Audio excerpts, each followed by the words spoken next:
Welcome to this session on command line arguments.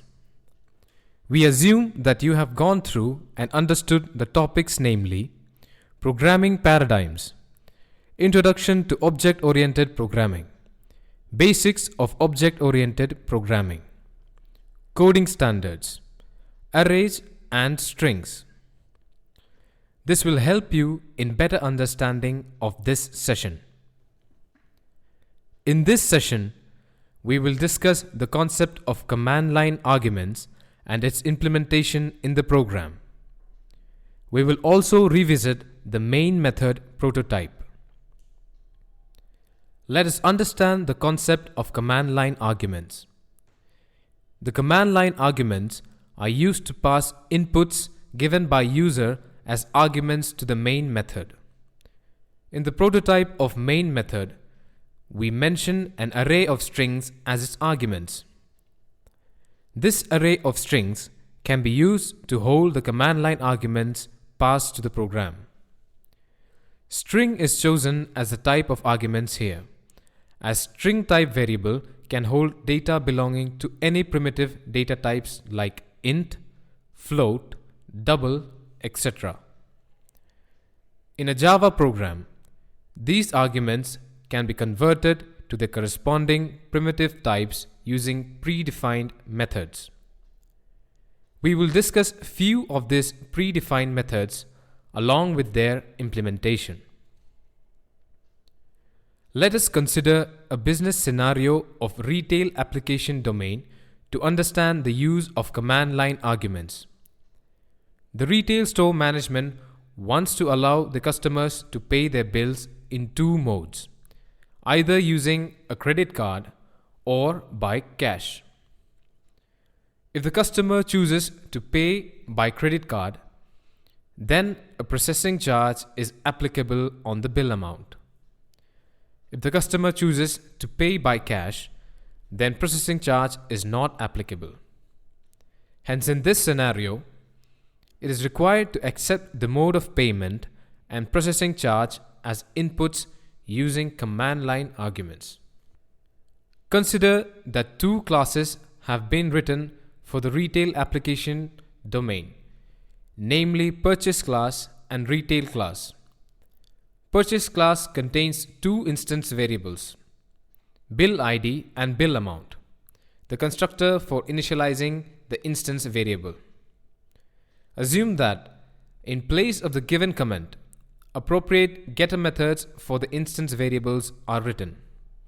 It also contains a calculate bill method which takes two arguments, namely mode for mode of payment and p-charge for processing charge percentage.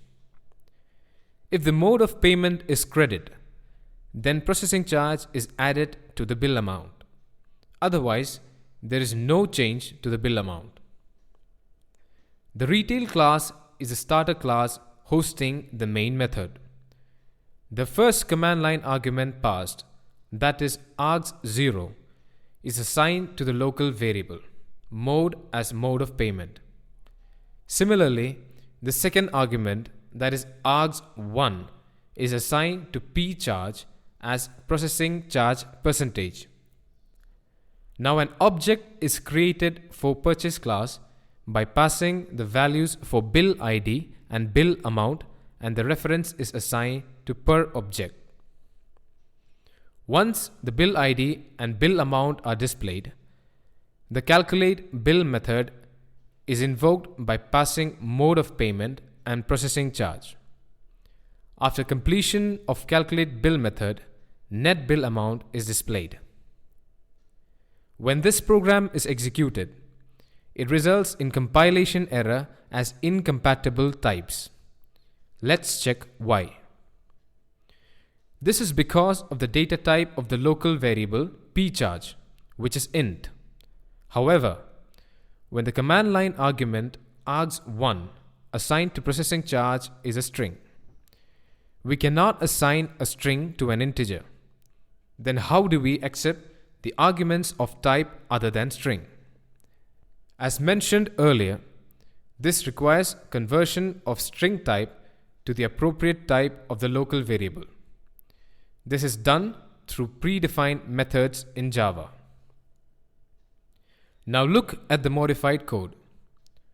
Note that a predefined conversion method named integer.parseInt is used to convert the args1 to integer before assigning to processing charge. Let us analyze the output for two cases. Case 1. If the command line arguments passed are cash and 5, since there is no processing charge for cash, the net bill amount will remain as bill amount, that is 1055. Case 2.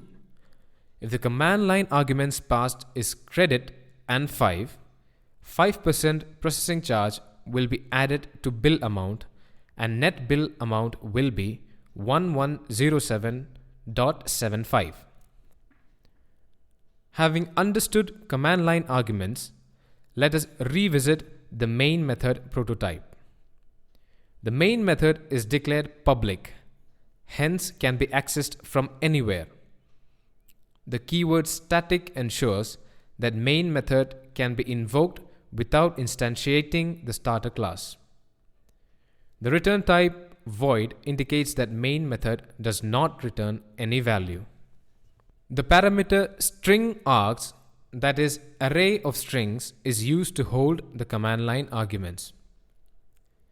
In this session we learned command line arguments can be used to pass inputs to main method. The inputs are passed as strings. Java has predefined methods to convert the arguments to the appropriate data type. For lab assignments, refer to the exercises provided under the command line arguments section of the lab guide. This will help you in understanding of implementation aspects.